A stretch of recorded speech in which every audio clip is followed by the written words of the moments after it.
RRC news घेऊन येत आहे जनतेच्या समस्यांचे सोल्युशन, महापालिकेचा फोकस। अकोलेकरांच्या समस्यांवर RRC न्यूजचे हक्काचे सोल्युशन, महापालिका फोकस।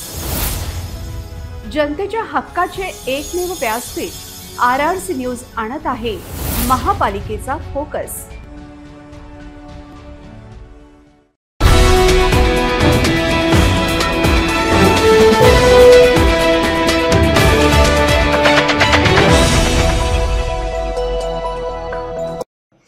नमस्कार, RRC नेटवर्कच्या लेटेस्ट बातमीपत्रात आपले स्वागत। अशा आहेत आजच्या हेडलाईन्स। हेडलाईन्स प्रस्तुत करता Marcus the readymade multibrand showroom. सर्वोत्तम quality, fresh stock, latest designs, reasonable rate. LRT college road, Raghuvanshi Mangal कार्यालय के बाजू में, अकोला। आगीत 11 दुचाक्या खाक, 12 परिवार वाचले। जीव वाचवण्यासाठी रहिवाशांची मात्र चांगलीच धावाधाव।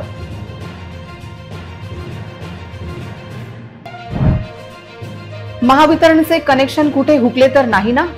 आगीनंतर तुटलेल्या इलेक्ट्रिक केबलमध्ये स्पार्किंग।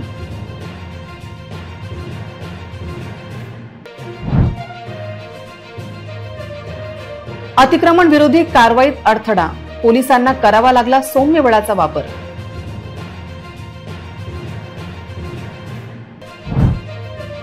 सामान्य रुग्णालयात नेहमीप्रमाणे अस्वच्छता, रुग्णांबरोबर नातेवाईकांचा जीव गुदमरतो।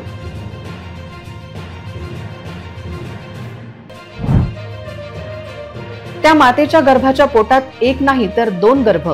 अमरावती येथे करण्यात आले बाळाचे ऑपरेशन। आता सविस्तर बातम्या।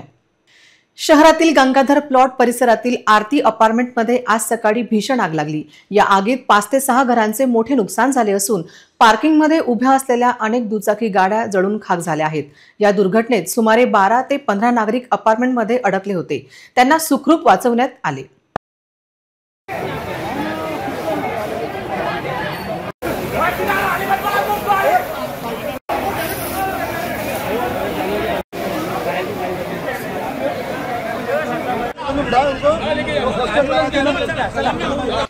आज सकाळी 9:30 वाजता गंगाधर प्लॉट येथील आरती अपार्टमेंटच्या खालच्या बाजूला आग लागली।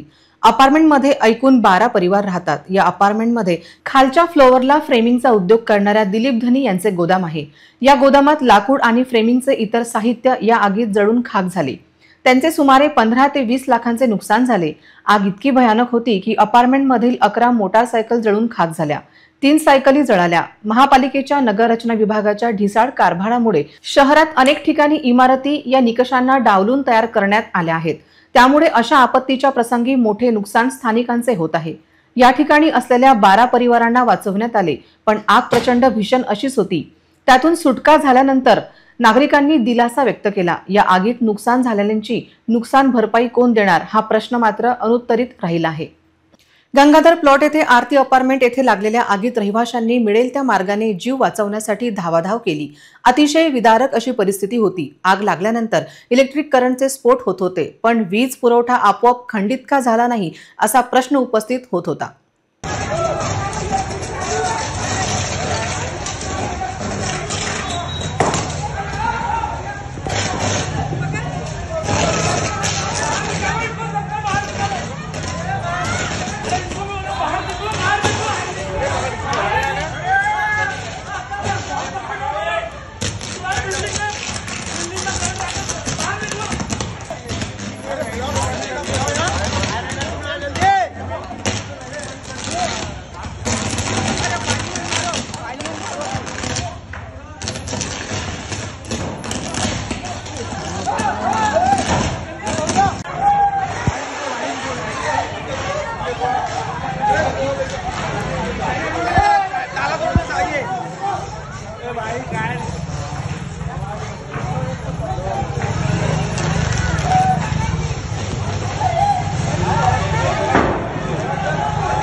अरे ऐसा पलट के वो ऑटो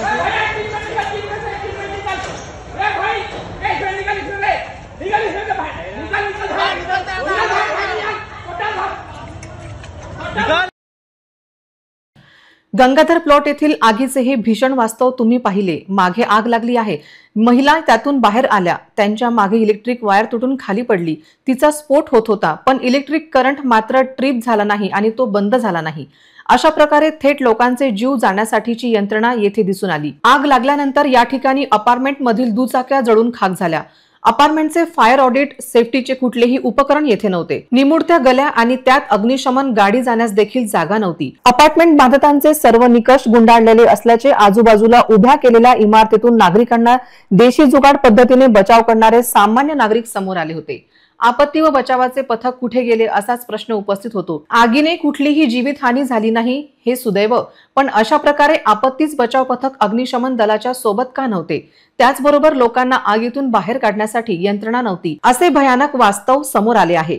लोकांनी स्वतःच मिळेल त्या शिड्या वापरून इतरांचा बचाव केला।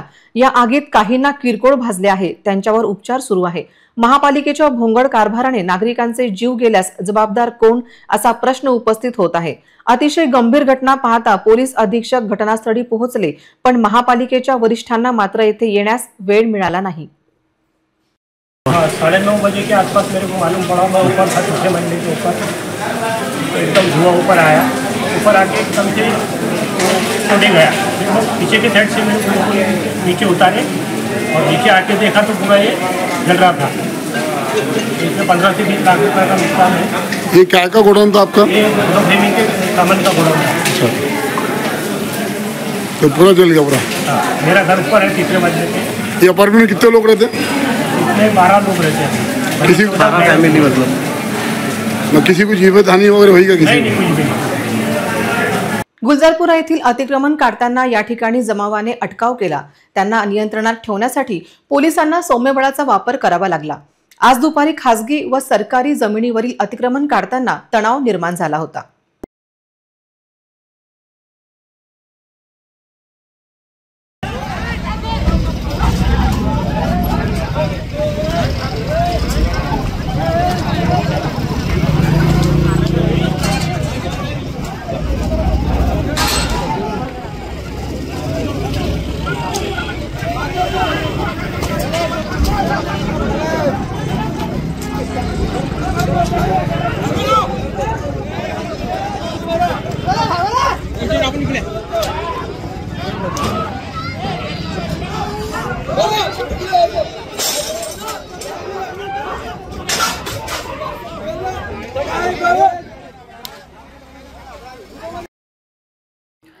महापालिकेच्या अतिक्रमण विरोधी पथकाने मंगळवारी शहरात विविध भागातील अतिक्रमण हटवले।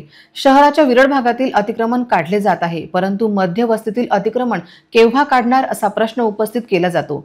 शहरातील गुलजारपुरा ते गडंकी परिसर हिंदू स्मशानभूमीवर मोठ्या प्रमाणात अतिक्रमण करण्यात आले आहे। अतिक्रमण हटवण्यासाठी महापालिका आयुक्तांना शिवसेनेच्या वतीने निवेदन दिले होते। या मार्गाच्या दोन्ही बाजूला तसेच शासकीय जमीन व हिंदू स्मशानभूमीवर टीन शेड लावून अतिक्रमण केले होते। अतिक्रमणामुळे रस्ता अरुंद झाला होता, येण्या जाण्यास अडचण येत होती। आज महापालिका पथक अतिक्रमण काढण्यासाठी पोहोचले तेव्हा परिसरातील काही राजकीय नेते कारवाईला विरोध करण्यासाठी पुढे आले होते। महापालिका अधिकाऱ्यांनी त्यांना समजावण्याचा प्रयत्न केला, परंतु ते दादागिरी करू लागले। तेव्हा पोलिसांना बळाचा सौम्य वापर करावा लागला। तेव्हा कुठे विरोध करणारे पळाले। त्यानंतर या भागातील टीन शेड हटून रस्ता मोकळा केला। जिल्हा सर्वोपचार रुग्णालयातील दैनंदिन स्वच्छता कायम वादग्रस्त विषय राहिला आहे।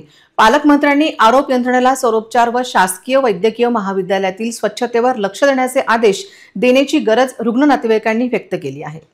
रुग्णालयाची व्यवस्था स्वच्छता ठेवण्यात कमी पडली म्हणून की काय सध्या खासगी कंपनीला स्वच्छतेचे कंत्राट दिले आहे, परंतु त्यातून खूप काही साध्य झालेले दिसत नाही। रुग्णालय परिसरात कचऱ्याचे ढीग दिसतात। या ठिकाणी रुग्ण बरे व्हायला येतील की नसते दुखणे सोबत घेऊन जायला अशी विचारणा होत आहे। रुग्णालय परिसर स्वच्छ असलाच पाहिजे, कारण येथील वातावरणाचा परिणाम रुग्णांच्या आरोग्यावर होतो। त्यामुळे स्वच्छतेशी कोणतीच तडजोड होऊ नये। दैनंदिन स्वच्छतेसाठी क्रिस्टल कंपनीला दिला आहे, तरीही स्वच्छतेची बोंब दिसते। दैनंदिन स्वच्छता राखणे ही रुग्णालय प्रशासनाची जबाबदारी नाही का असा प्रश्न विचारला जात आहे। आमदार साजिद खान पठाण यांनी अशातच शासकीय वैद्यकीय महाविद्यालय जिल्हा सर्वोपचार रुग्णालयाच्या कामकाजाचा आढावा घेतला। स्वच्छता कंत्राटांची त्यांनी चौकशी केली, तसेच किती कर्मचारी उपस्थित आहे याचा आढावा घेतला। त्यानंतर देखील स्वच्छतेत फार फरक पडलेला दिसत नाही। राज्यातील अस्वच्छ रुग्णालयाच्या यादीत अकोला रुग्णालयात येत असून ही परिस्थिती पालकमंत्री बदलू शकतात। राज्यातील लाडकी बहीण योजनेतील 50 महिला लाभार्थ्यांनी या योजनेला सोडचिठ्ठी दिली आहे। महिला व बालकल्याण विभागाने निकषात न बसणाऱ्या महिलांना अपात्र करण्यासाठी उपाययोजना सुरू केल्या आहेत। तत्पूर्वी महिलांनी या योजनेतून काढता पाय घेतला आहे।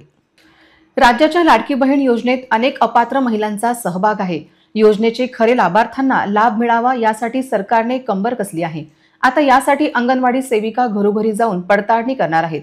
लाडक्या बहिणींच्या घरी 4 चाकी असेल तर आता मुख्यमंत्री माझी लाडकी बहीण योजनेचा लाभ सोडावा लागणार आहे। राज्यातील सर्व अधिकाऱ्यांना लाडक्या बहिणींच्या घरी जाऊन 4 चाकी वाहन आहे किंवा नाही याची पडताळणी करण्याचे आदेश दिले आहेत। तसेच परिवहन विभागाकडून वाहनधारकांची यादी घेऊन ती प्रत्येक जिल्हाधिकाऱ्यांकडे पाठवण्यात आली आहे। लाडकी बहीण योजनेच्या निकषांमध्ये व बसणाऱ्या महिलांना स्वतःहून लाभ घेण्यापासून माघार घेण्याचं आवाहन करण्यात आलं होतं। 50 महिलांनी या योजनेतून माघार घेतल्याची माहिती महिला व बालविकास अधिकारी यांनी दिली आहे।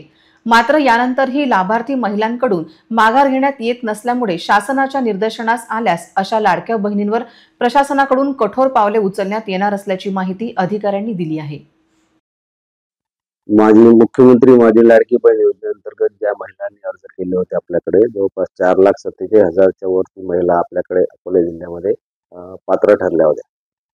त्यामध्ये काही महिला आता अशा आहेत की ज्यांना जॉब मिळालेले आहे, त्यामुळे त्यांना त्याचा लाभ बंद करायचा आहे। आणि काही महिला अशा आहे की त्यांना संजय गांधी निराधार योजनेचा लाभ घ्यायचा आहे। मग अशा महिलांचे जवळपास 50 अर्ज आपल्याकडे आलेले आहेत की आम्हाला लाडकी बहीण योजनेचा लाभ नको।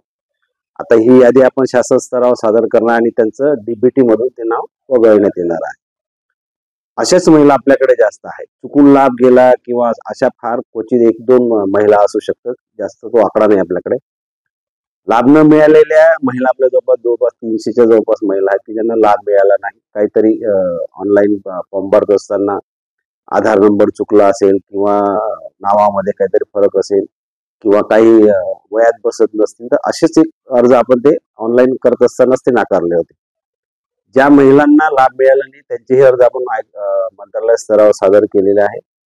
ज्या महिलांना डीबीटी बंद करायचे किंवा लाभ घ्यायचा नाही त्यांचे अर्ज आपल्याकडे आलेले आहेत, ते पण आपण अर्ज मंत्रालयामध्ये आपण पाठवणार आहोत आणि त्यांचं डीबीटी ते बंद होणार आहे।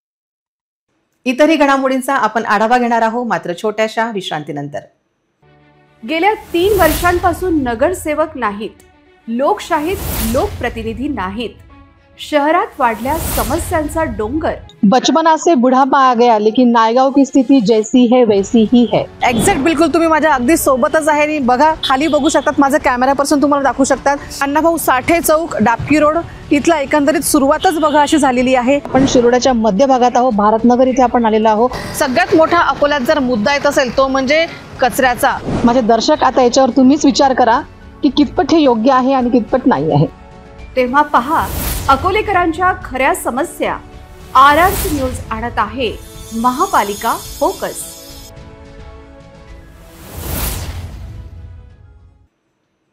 विश्रांतीनंतर पुन्हा एकदा तुम्हा सर्वांचं हार्दिक स्वागत। वन विभागाने वनतस्करींची मोठी टोळी ताब्यात घेतली आहे। या टोळीने आतापर्यंत काय कारनामे केले हे लवकरच उघड होणार आहे। तर टोळींच्या इतर सदस्यांचा शोध वन विभाग घेत आहे। अमरावती येथे झालेल्या कारवाईत मोठे यश वन विभागाला आले आहे। अकोला जिल्ह्यातील अकोट येथे पुणे कस्टम विभाग तसेच अकोला वन विभागाने संयुक्तरित्या कारवाई करीत बिबट्यांची कातडीची तस्करी करणाऱ्या टोळीचा पर्दाफाश केला होता। या कारवाईमध्ये वन विभागाने तसेच पुणे कस्टम विभागाने अकोट येथील 3 आरोपींना बिबट्याच्या कातडीसह अटक केली होती।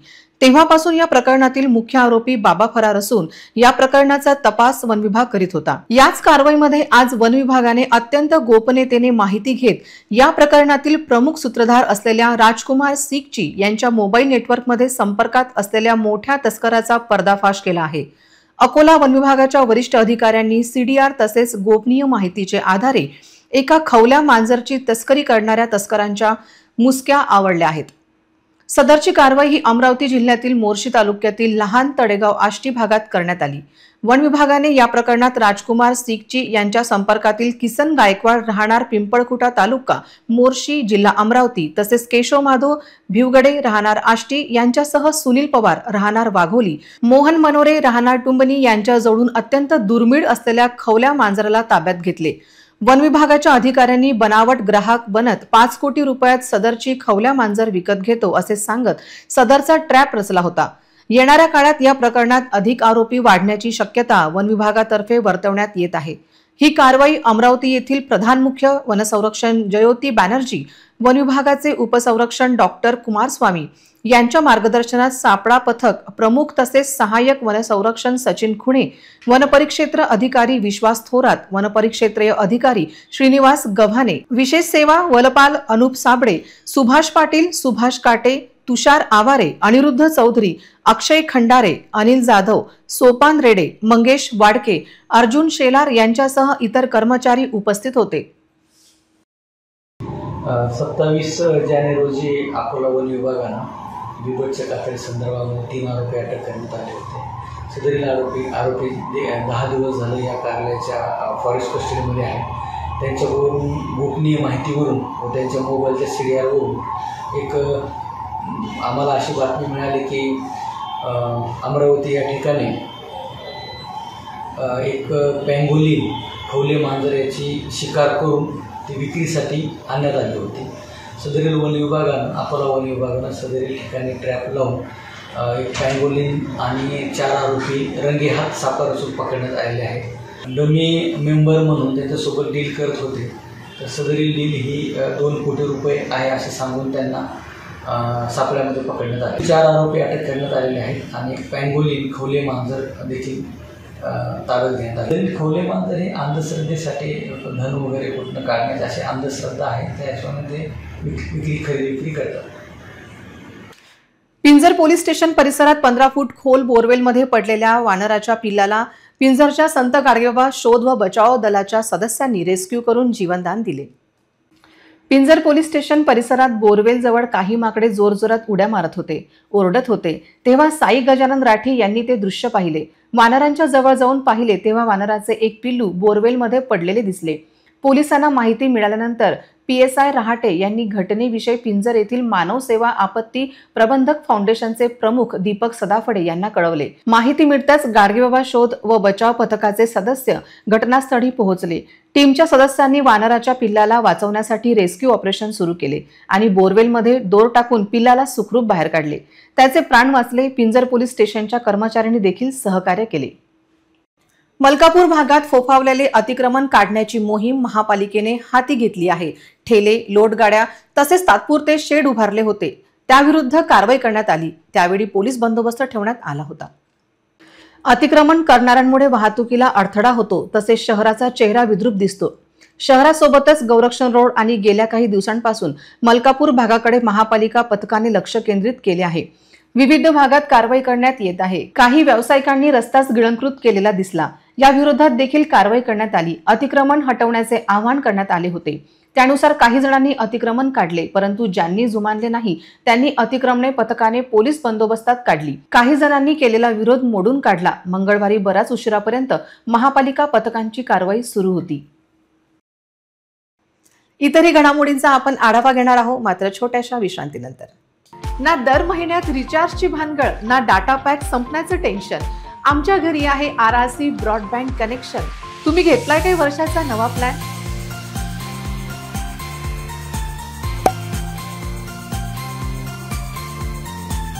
विश्रांतीनंतर पुन्हा एकदा तुम्हा सर्वांचं हार्दिक स्वागत। राज्यपाल कृषी कामगार मंत्री यांच्या उपस्थितीत कृषी विद्यापीठांचा दीक्षांत समारंभ होणार आहे। या दीक्षांत सोहळ्याची तयारी पूर्ण झाली असून त्याची माहिती आज कुलगुरूंनी एका पत्रकार परिषदेत दिली। डॉक्टर पंजाबराव देशमुख कृषी विद्यापीठाचा 39वा दीक्षांत समारंभ दिनांक 5 फेब्रुवारी रोजी कृषी विद्यापीठात पार पडणार आहे। या दीक्षांत समारंभामध्ये अध्यक्षस्थानी महाराष्ट्र राज्याचे राज्यपाल तसेच पंजाबराव देशमुख कृषी विद्यापीठाचे कुलपती CP राधाकृष्णन हे उपस्थित राहणार आहे, तर कृषी व उद्यान मंत्री तसेच डॉक्टर पंजाबराव देशमुख कृषी विद्यापीठाचे प्रतिकुलपती कृषी मंत्री माणिकराव कोकाटे यांची उपस्थिती राहणार आहे। याचबरोबर कामगार मंत्री तसेच अकोला जिल्ह्याचे पालकमंत्री आकाश फुंडकर हे प्रमुख अतिथी म्हणून उपस्थित राहणार आहेत। यासोबतच वित्त व नियोजन, कृषी मदत, पुनर्वसन आणि कामगार मंत्री आशिष जयस्वाल यांची प्रमुख उपस्थिती राहणार आहे। 4040 स्नातकांना पदव्या प्रदान करण्यात येणार आहे। शुभेच्छा दीक्षांत समारंभात 127 विद्यार्थ्यांना विविध पदके प्रदान करण्यात येणार आहे। यामध्ये 54 सुवर्ण, 29 रौप्य, 41 रोख बक्षिसे तर 3 पुस्तक स्वरूपात बक्षिसे प्रदान करण्यात येणार आहे। दीक्षांत समारंभाच्या रूपरेषेबाबत आज पंजाबराव देशमुख कृषी विद्यापीठामध्ये पार पाडलेल्या पत्रकार परिषदेत विद्यापीठाचे कुलगुरू डॉक्टर शरद गडाख यांनी माहिती दिली। यावेळी कृषी विद्यापीठमधील अधिकारी कर्मचारी मोठ्या संख्येने उपस्थित होते। रेल्वेच्या वतीने अंध प्रवाशांसाठी रेल्वे सवलत प्रमाणपत्र नमुना फॉर्ममध्ये सुधारणा करण्यात आली आहे। सुधारित नमुना फॉर्म दिनांक 1 फेब्रुवारी 2025 पासून लागू करण्यात आला आहे। प्रवाशांनी नवीन फॉर्मचा वापर करून सवलतींसाठी अर्ज करावा लागणार आहे। रेल्वे सवलत मिळवण्यासाठी आवश्यक असलेला नवा सुधारित नमुना फॉर्म प्रवाशांना त्यांच्या जवळच्या रेल्वे आरक्षण कार्यालयात किंवा भुसावळ विभागीय कार्यालयातील वाणिज्य शाखेत विनामूल्य उपलब्ध असेल। प्रवाशांनी सदर फॉर्म प्राप्त करून त्यानुसार अर्ज सादर करावा। रेल्वे सवलतीचा लाभ घेण्यासाठी प्रवाशांनी त्यांच्या अधिकृत वैद्यकीय प्रमाणपत्रासह सुधारित फॉर्म सादर करणे आवश्यक आहे। तसेच जुन्या स्वरूपातील फॉर्म नवीन प्रणाली अंतर्गत ग्राह्य धरले जाणार नाहीत। या संदर्भात अधिक माहितीसाठी प्रवाशांनी भुसावळ विभागीय वाणिज्य शाखेची संपर्क साधावा किंवा नजीकच्या रेल्वे आरक्षण केंद्रात चौकशी करावी, अशी माहिती रेल्वेने दिली आहे। बुलढाणा येथील जिल्हा स्त्री रुग्णालयात आईच्या पोटात बाळ आणि बाळाच्या पोटातही बाळ अशी अत्यंत दुर्मिळ घटना उघडकीस आली होती। महिलेच्या प्रसूतीनंतर या बाळाच्या पोटात एक नाही तर 2 गर्भ असल्याचे उघड झाले। त्यांची यशस्वी शस्त्रक्रिया अमरावती सुपर स्पेशालिटी हॉस्पिटल येथे करण्यात आली। बुलढाणा येथील जिल्हा स्त्री रुग्णालयात आईच्या पोटात बाळ आणि बाळाच्या पोटातही बाळ अशी अत्यंत दुर्मिळ घटना उघडकीस आली होती। जगात अशा मोजक्याच केसेस होतात, त्याला फिट्स इन गेटो या वैद्यकीय भाषेमध्ये प्रसिद्ध आहेत। बुलढाण्यातील त्या नवजात 3 दिवसाच्या बाळावर अमरावतीच्या विभागीय संदर्भ सेवा रुग्णालयात यशस्वी शस्त्रक्रिया करण्यात आली। त्या नवजात बाळाच्या पोटात एक नाही तर 2 मृत अर्भक मिळाले। हे दोन्ही अर्भक 3 इंचाचे होते। 5 डॉक्टर, 4 नर्स, इतर कर्मचारी यासह 12 लोकांनी केली नवजात बाळावर केली यशस्वी शस्त्रक्रिया केली। बाळाच्या पोटाला पडले 12 टाके। शस्त्रक्रियेनंतर नवजात बाळाची प्रकृती ठणठणीत आहे। शस्त्रक्रिया होती 3 दिवसाचा बेबी आहे आणि त्याच्या बेबीच्या पोटामध्ये ट्विन्स सारखे पण जीव नसणारे अवयव होते, ज्याला हात पाय दोन्ही 2 बाळ होते आणि त्यांना हात पाय होते, डोकं नव्हतं आणि खालचा भाग शरीराचा बनलेला। ती शस्त्रक्रिया तिथे सुपर स्पेशालिटी हॉस्पिटलमध्ये करण्यात आली आणि त्याला जवळपास 1-1.25 तास लागले। आणि या शस्त्रक्रियेमध्ये मी डॉक्टर उषा घसपे, डॉक्टर नवीन चौधरी, आपल्या इथे पीडियाट्रिक सर्जन आहेत, डॉक्टर मंगेश मेंढे सर, जे आज आपल्या हॉस्पिटलमध्ये मेडिकल सुपरिटेंडंट म्हणून कार्यरत आहेत। शस्त्रक्रिया चॅलेंजिंग असतेच, कारण की 3 दिवसाच्या बाळामध्ये तुम्ही जर मोठी शस्त्रक्रिया करता, ज्याच्या पोटामध्ये 2 बाळ आहेत काढायचे आहे, त्याला रक्त सप्लाय पण असतो। तो रक्त सप्लाय नॉर्मल शरीराच्या अवयवाला जोडलेला असतो आणि त्यापासून तुम्हाला ते सेपरेट करावं लागतं। तर शस्त्रक्रिया एक तर छोटं बेबी असल्यामुळे, दुसरं त्याचे शरीरात पूर्ण मोठं बाळ असल्यामुळे आणि मोठी ट्युमर असल्यामुळे ते आपल्याला चॅलेंजिंग असतं। अॅनेस्थेशिया चॅलेंजिंग असतो, बाळाचं ऑपरेशन चैलेंजिंग लगता है। बच्चों में कितने टाइप होगी? एक का कुछ नहीं रहता, पेट में आधा पेट काटा जाता है।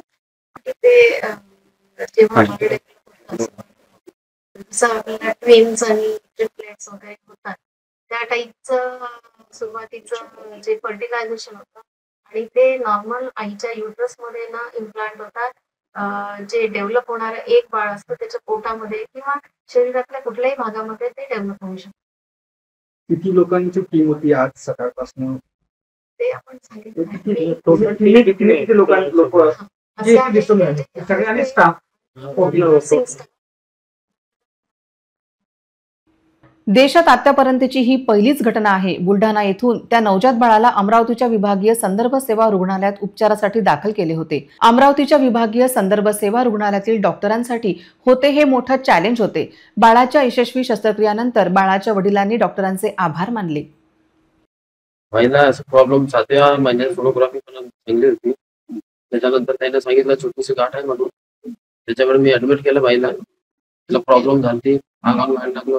डॉक्टरने त्याने गोळी दवाई दिली आणि घरी पाठवून दिलं सुट्टी करून। त्याच्यानंतर डबल ऍडमिट केला बाईला बुलढाणा। तिथं डॉक्टर अग्रवाल यानं बाईचं सिजर केलेला आहे। पहिले 2 सिजर असल्यानंतर त्या डॉक्टरचा मी अभिमान मी करतो आणि लई उपकार मानतो की त्यानं माझ्या बाईचं जीवन वाचवलं। आणि इथं हॉस्पिटलमध्ये पण डॉक्टर लोकांना माझ्या मुलगाचं जीवन वाचवलं। 2 मुलं काढले, त्याच्याबद्दल मी त्याचा धन्यवाद आणि सरकाराशी विनंती करतो की अशा हॉस्पिटलसाठी काही ना काही सुविधा करायला पाहिजे। आणि अजून पुढे जर असं त्रास असला कोणाला, पुन्हा बाई दाग काही बी त्रास असला लेकराला, त्या दवाखान्याची सुविधा अजून वाढायला पाहिजे आणि प्रत्येक पेशंट इथे इलाज व्हायला पाहिजे असं मी अभिनंदन करतो। भीती वाटेल सर की लहान मुलं आहे, कसं होते काय होते काही नाही, पण त्याच्यानंतर डॉक्टर लोकांना सांगितलं, आम्हाला विश्वास दिला की ते फिकर राहा, आमच्याकडे जर बोलावलं गेलाय पेशंट आमच्यावर विश्वास ठेवा।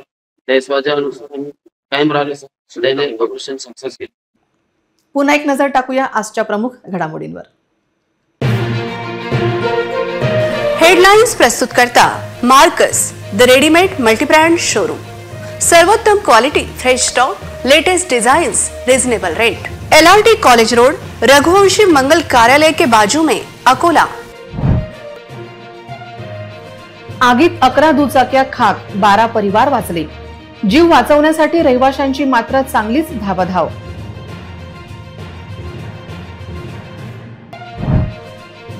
महावितरणचे कनेक्शन कुठे हुकले तर नाही ना? आगीनंतर तुटलेल्या इलेक्ट्रिक केबलमध्ये स्पार्किंग।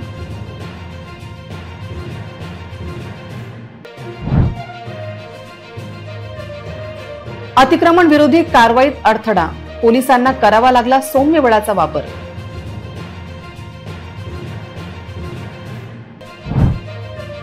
सामान्य रुग्णालयात नेहमीप्रमाणे अस्वच्छता, रुग्णांबरोबर नातेवाईकांचा जीव गुदमरतो।